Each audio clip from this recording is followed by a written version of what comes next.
بسم الله الرحمن الرحيم. السلام عليكم ورحمة الله وبركاته. إلهي ما هذا سكله ما أنت وركن وكوبين هاي وحنا السجون مي إنه سكوا ملجارة إنه شغال إنه وني ومدة كسر شرنا إنه عن فرنا ما أنت مي بدن وحوي مركا دور غضب وحوي مركا هراء إن سمعنا وحلا هذا اسكو تشي ودتك الشعب كاهي الدولة دبا أي وضع الشقيان شعب كنا بلعبان اسكو تشيقة أي لسه بحاول قبل لهاين قضب كلام مهم كوحوي عندنا درينتان وحي عن هلو إنا إلى شنو حي لي وحي عن شدان إلى شن وحد يعدون توحينا كهالوض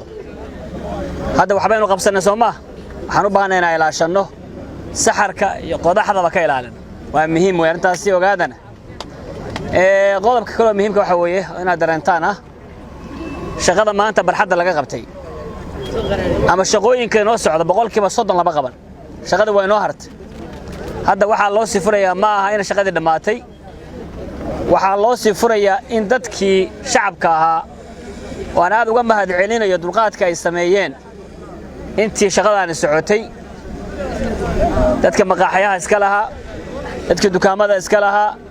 يدمان دتك فهمتي كشغلة سنشري برحد أنا يري هذا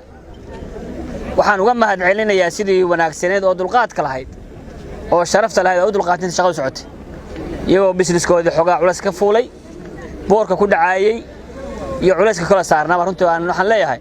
aad baa u mahadsantihiin idin la ilaawi doona insha Allah taala arintaas waxay tahay keenaysaa barxaddu maanta oo u jeedana si kala waqta laakiin wali isba gaarin shaqo aad u badan baa ka hartay haddana si ku meel gaar ah loo furay dib baan loo xiro doon mar labaad marka shaqada dhamaad doonto buundadu waa xiran tahay shaqooyin baa ku socda walna laba furin waxaan rabnaa marka inaad ogaataan dadkeena degdeg baa ku jira